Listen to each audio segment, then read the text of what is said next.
ದೊಡ್ಡ ಬದನೆಕಾಯಲ್ಲಿ ಗ್ರೇವಿ ಮಾಡ್ತಾ ಇದ್ದೀನಿ. ಸಿಂಪಲ್ ಆಗೂ ಇರುತ್ತೆ, ಟೇಸ್ಟ್ ಆಗೂ ಇರುತ್ತೆ. ಹೇಗೆ ಮಾಡೋದು ಅಂತ ನೋಡೋಣ. ಈ ಬದನೆಕಾಯಲ್ಲಿ ಮಾಡ್ಬೋದು, ಆಮೇಲೆ ಚಿಕ್ಕ ಬದನೆಕಾಯಲ್ಲಿನೂ ಈ ಗ್ರೇವಿ ಮಾಡ್ಬೋದು. ತುಂಬ ಟೇಸ್ಟ್ ಆಗಿರುತ್ತೆ. ಈ ಥರ ಚಿಪ್ಪೆ ತೆಗೆದು ಕಟ್ ಮಾಡಿ ಉಪ್ಪು ನೀರಲ್ಲಿ ಹಾಕೋಬೇಕು.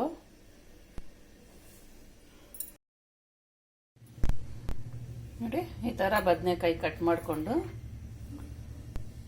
ನೀರಿಗೆ ಹಾಕೋಬೇಕು.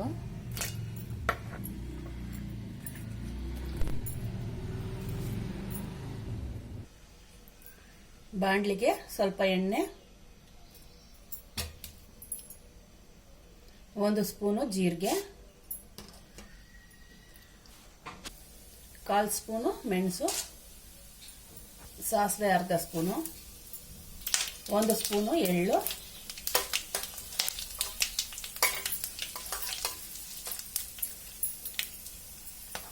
ಆಮೇಲೆ ಕಡಲೆಕಾಯಿ ಬೀಜ 1-2 ಸ್ಪೂನ್ ಅಷ್ಟು,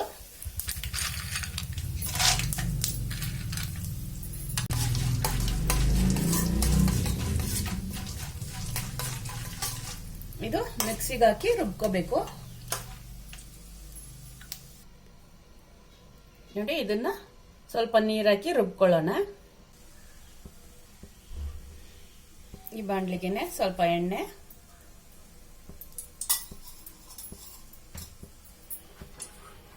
ಇದಕ್ಕೆ ಬದನೆಕಾಯಿ ಹಾಕೊಂಡು ಫ್ರೈ ಮಾಡ್ಕೋಬೇಕು.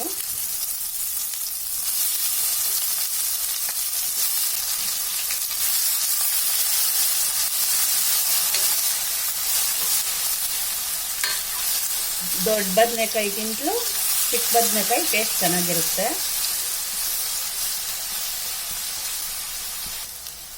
ಇದು ದೊಡ್ಡ ಬದನೆಕಾಯಿ ಎಣ್ಣೆ ಸ್ವಲ್ಪ ಜಾಸ್ತಿ ಹೀರ್ಕೊಳ್ಳುತ್ತೆ. ಚಿಕ್ಕ ಬದನೆಕಾಯಿ ಅಷ್ಟೊಂದು ಹೀರ್ಕೊಳ್ಳಲ್ಲ. ಹಸಿ ವಾಸನೆ ಎಲ್ಲ ಹೋಗಿ ಚೆನ್ನಾಗಿ ಫ್ರೈ ಆಗಬೇಕು ಬದನೆಕಾಯಿ.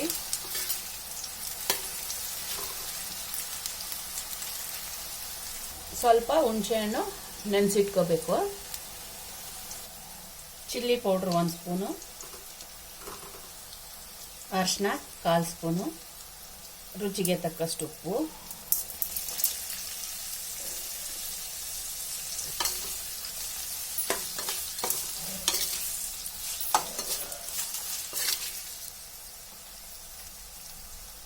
ಈಗ ಹುಣಸೆ ಹಣ್ಣಿನ ರಸ ಸರ್ಸ್ಕೊಂಡಿದ್ದೀನಿ, ಸ್ಕಿಪ್ ಆಗಿಬಿಟ್ಟಿದೆ.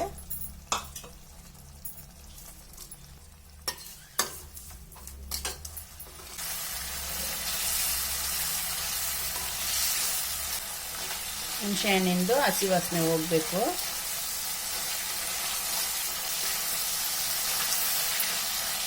ಸಿಂಪಲ್ ಆಗಿ ಬೇಗ ಆಗ್ಬಿಡುತ್ತೆ. ಈಗ ಈ ಮಸಾಲೆ ರುಬ್ಬಿಟ್ಕೊಂಡಿರೋ ಮಸಾಲೆನ ಸೇರಿಸ್ಕೊಳ್ಳೋಣ.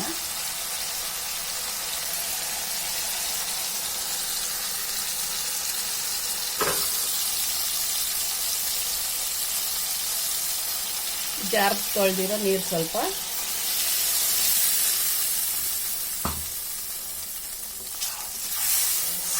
ಒಂದು 10 ನಿಮಿಷ ಕುದಿ ಬರಬೇಕು.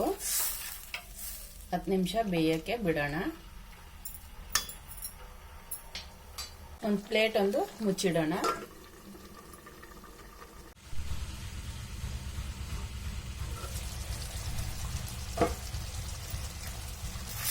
ನೋಡಿ, 10 ನಿಮಿಷ ಆಗಿದೆ.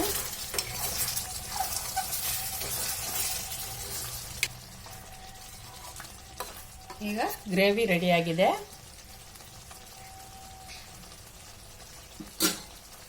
ಇಡ್ಲಿ ದೋಸೆಗೆಲ್ಲ ಚೆನ್ನಾಗಿರುತ್ತೆ. ಆದಷ್ಟು ನೀವು ಚಿಕ್ಕ ಬದನೆಕಾಯಲ್ಲೇ ಮಾಡಿ, ತುಂಬ ಟೇಸ್ಟ್ ಆಗಿರುತ್ತೆ. ನೋಡಿ, ಪುಟ್ಟಿಗೆ ಹಾಕೊಂಡು ಟೇಸ್ಟ್ ಮಾಡೋಣ. ಬದನೆಕಾಯಿ ಗ್ರೇವಿ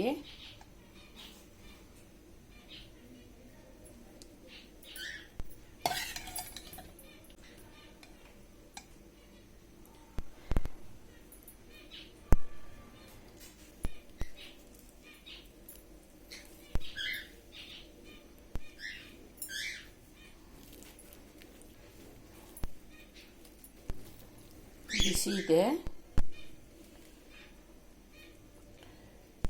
ಇವಾಗ ಟೇಸ್ಟ್ ಮಾಡೋಣ.